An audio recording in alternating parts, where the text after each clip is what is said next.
Assalamualaikum warahmatullahi wabarakatuh. Halo teman-teman semua, kita berjumpa lagi bersama channel Abu Hikayah. Kali ini kita akan belajar tentang pendidikan agama Islam dan budi pekerti untuk kelas 3 SD. Silahkan disiapkan bukunya teman-teman. Kita akan belajar bersama. Jangan lupa tulis nama, nomor absen, dan asal sekolah kalian di kolom komentar ya. Sebelum belajar, mari kita berdoa kepada Allah Subhanahu wa taala. Berdoa mulai. Bismillahirrahmanirrahim. Raditu billahi rabba wa bil islami dina wa bi Muhammadin nabiyya wa rasula.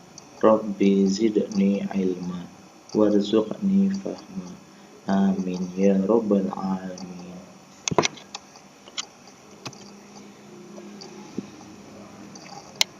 Kali ini kita masuk dalam pelajaran 6, keteladanan kisah Nabi Yusuf alaihissalam.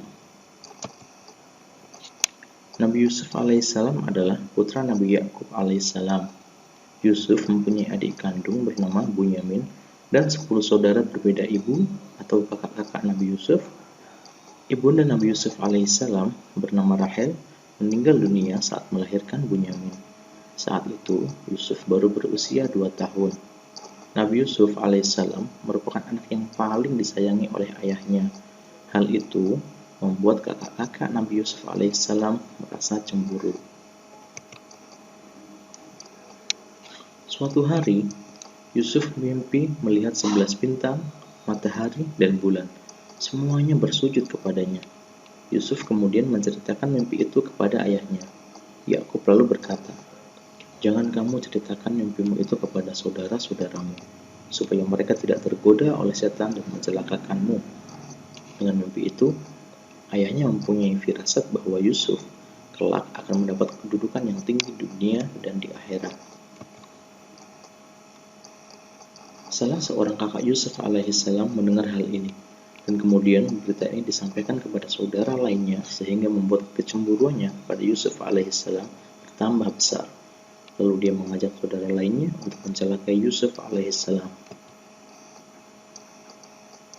Saudara-saudara Yusuf menghadap sang ayah, Nabi Yakub alaihissalam, dan meminta izin akan mengajak Yusuf bermain-main di hutan. Sang ayah berkata, "Jangan mengajak Yusuf ke hutan, nanti ada serigala. Dia masih kecil, siapa yang akan menjaganya?" Lalu salah seorang di antaranya berkata, "Kami akan menjaganya, ayah." Akhirnya, mereka berhasil membujuk ayahnya dan mengajak Yusuf pergi ke hutan. Saudara-saudari Yusuf merencanakan untuk membunuh Yusuf. Salah satu kakak Yusuf berpendapat agar jangan membunuh Yusuf, tetapi membuangnya ke dalam sumur. Yusuf dibawa ke hutan mendekati sumur. Mereka pun membuang Yusuf ke dalam sumur. Saudara-saudari Yusuf kemudian pulang dan berkata kepada ayah mereka, "Wahai ayah, kami tadi sedang bermain dan berlomba memanah. Lalu kami tinggalkan Yusuf di dekat barang-barang kami. Tiba-tiba, dia dimakan serigala." Mereka menunjukkan bekas baju Yusuf yang sebelumnya telah dilumuri oleh darah binatang. Ayahnya berkata, "Sebenarnya hanya dirimu sendirilah yang memandang baik urusan yang buruk itu. Hanya bersabar adalah yang terbaik bagiku. Dan kepada Allah Subhanahu wa ta'ala, aku memohon pertolongannya terhadap apa yang kamu ceritakan." Sementara itu, di saat Yusuf berada di dalam sumur, ada saudagar yang melewati sumur itu dan mampir untuk mengambil air. Ketika menurunkan timbanya, Nabi Yusuf alaihissalam berpegangan pada timba dan ikut ditarik ke atas oleh saudagar tersebut. Saudagar itu terkejut bukan kepalang mendapati anak kecil bergelantung di timbanya. "Oh, ini ada seorang anak yang bisa kita bawa dan kita jual sebagai barang dagangan." Sesampainya di pasar, Yusuf dijual. Pembelinya adalah penguasa di negeri itu. Sang pembeli meminta kepada istrinya, Zulaikha, agar memperlakukan Yusuf dengan baik. Waktu berjalan terus, lambat laun Yusuf tumbuh menjadi pemuda yang tampan dan cerdas. Hingga suatu saat, Zulaikha tergoda oleh ketampanan Yusuf dan akhirnya Zulaikha pun menggoda Yusuf. Akan tetapi, Yusuf menolak dan berusaha kabur hingga Zulekha menarik baju Yusuf sampai tersobek. Ketika sampai di depan pintu, ternyata sang raja, yaitu suami Zulekha, sudah ada di sana. Sang raja kaget melihat keadaan tersebut. Lalu Zulekha memfitnah Yusuf bahwa Yusuf berusaha untuk menggodanya. Yusuf menolak fitnah tersebut. Kemudian salah seorang penasihat raja berkata, "Jika yang sobek baju Yusuf bagian depan, maka Yusuflah yang berusaha menggoda istrimu. Namun jika yang sobek baju Yusuf bagian belakang, maka sebaliknya." Karena malu, maka raja memenjarakan Yusuf agar kejadian ini tidak tersebar. Setelah mendekam di penjara bertahun-tahun, pada suatu ketika datang seorang pelayan memanggil Yusuf. Dikatakannya bahwa Yusuf dipanggil untuk menghadap sang raja. Ternyata Yusuf diminta untuk menafsirkan mimpi raja. Sang raja tahu dari seorang pelayan yang dahulu adalah teman Yusuf saat di penjara bahwa Yusuf sanggup menafsirkan mimpi. Kemudian raja menceritakan mimpinya. Raja bermimpi melihat 7 ekor sapi betina yang gemuk dimakan oleh 7 ekor sapi betina yang kurus, 7 tangkai gandum yang hijau, dan 7 tangkai gandum lainnya yang kering. Yusuf menjelaskan kepada raja, "Hendaklah kalian bercocok tanam 7 tahun berturut-turut, kemudian ketika kalian panen, hendaklah menyimpan makanan dengan cara membiarkan tangkainya kecuali sedikit untuk dimakan. Sebab setelah 7 tahun itu akan datang 7 tahun kemudian masa yang amat sulit. Pada masa sulit tersebut, kalian akan menghabiskan simpanan makanan sebelumnya. Setelah itu akan datang tahun di mana manusia diberi hujan dengan cukup dan mereka memeras anggur." Raja tertegun dengan penjelasan Yusuf yang masuk akal. Kemudian, raja mengangkat Yusuf sebagai pejabat negara urusan pangan. Mulailah Nabi Yusuf alaihissalam menjadi pejabat keuangan. Lalu, datanglah masa sulit sebagaimana mimpi yang ditafsirkan Yusuf. Orang-orang mulai memburu bahan makanan dan berduyun-duyun datang ke gudang makanan yang disediakan kerajaan. Tampak di antara mereka adalah saudara-saudara Yusuf alaihissalam. Yusuf mengenal mereka, sedangkan mereka tidak mengenal Yusuf lagi. Mereka mengira Yusuf sudah lama meninggal dunia. Saat itu, Yusuf mendekati mereka dan bertanya tentang asal-usul daerah dan keluarga mereka. Mereka menjelaskan semuanya. Yusuf bertanya, "Kenapa saudara kalian yang kecil yang bernama Bunyamin itu tidak ikut ke sini? Untuk besok, bawalah dia atau kalian tidak akan mendapatkan bahan makanan seperti hari ini." Ketika saudara-saudara Yusuf kembali ke rumah, diceritakanlah kepada ayah mereka tentang pertemuan dengan pejabat tinggi kerajaan yang meminta Bunyamin ikut dalam perjalanan yang akan datang. Tentu sang ayah khawatir kejadian yang pernah menimpa Yusuf alaihissalam terulang kembali. Namun, karena persoalan makanan sangat penting, akhirnya Bunyamin diizinkan untuk ikut. Para putra Yakub kini datang kembali ke kerajaan dengan membawa Bunyamin. Di tengah kesibukan menumpuk bahan makanan, Yusuf secara diam-diam menghampiri Bunyamin dan membisikkannya, "Wahai Bunyamin, sesungguhnya aku adalah saudaramu Yusuf. Allah telah melindungiku dan memberiku kekuatan. Nanti akan kususun rencana agar kamu tertinggal di kerajaan ini dan saudara-saudaramu biarkan pulang ke rumah."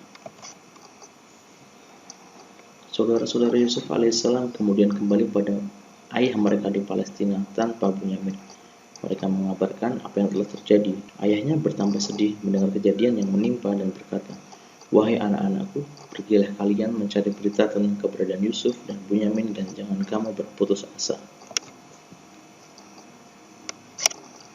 Sewaktu mengambil makanan berikutnya, Yusuf alaihissalam mempertemukan Bunyamin dengan saudara-saudaranya. Yusuf berkata, "Sadarkah kalian tentang perbuatan apa yang telah kalian lakukan pada saudara kalian sendiri, Yusuf dan Bunyamin?"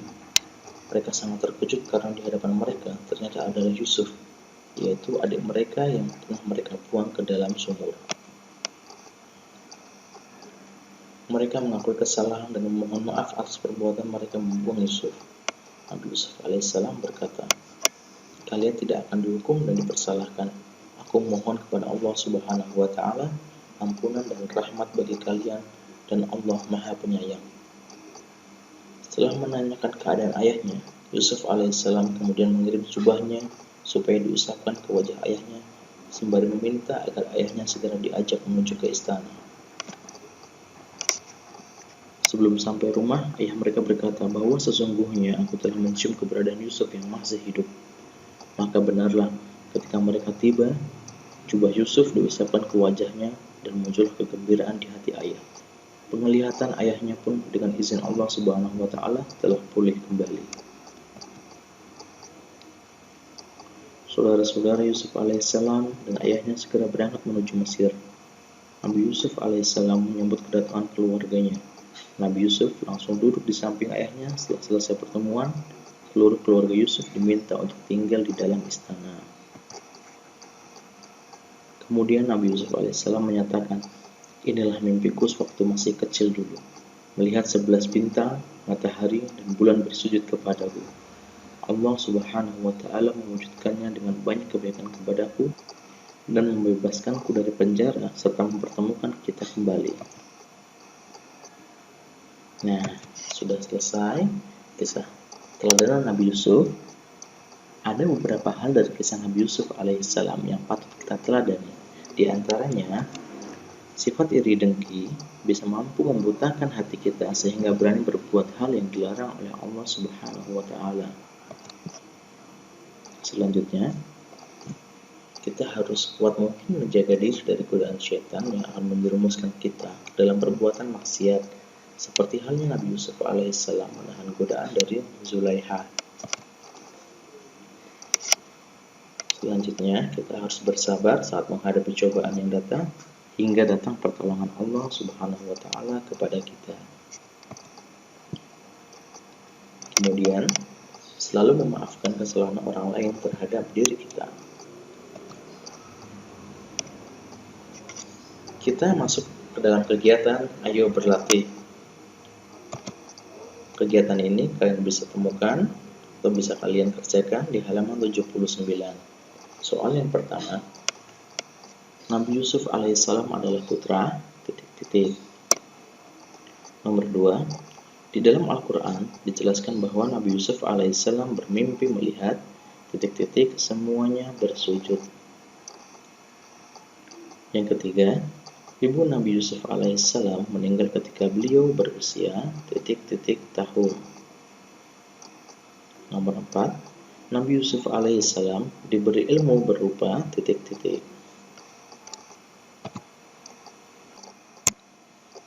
Berikut adalah jawaban dari kegiatan latihan tadi. Nomor 1, Nabi Yusuf alaihissalam adalah putra dari Nabi Yakub alaihissalam. Nomor 2, Nabi Yusuf alaihissalam bermimpi melihat 11 bintang, matahari, dan rembulan bersujud kepadanya. Nomor 3, ibunda Nabi Yusuf alaihissalam meninggal dunia saat Nabi Yusuf alaihissalam berusia 2 tahun. Nomor 4, Allah Subhanahu wa Ta'ala menganugerahkan Nabi Yusuf alaihissalam berupa ilmu menafsirkan mimpi. Alhamdulillahirabbil alamin. Pelajaran kita hari ini telah selesai. Semoga apa yang kita pelajari hari ini bisa bermanfaat untuk kehidupan kita. Sebelum kita tutup, mari kita baca doa kafaratul majelis bersama-sama. Subhanakallahumma bihamdika asyhadu an la ilaha illa anta astaghfiruka wa atubu ilaik. Wassalamualaikum warahmatullahi wabarakatuh.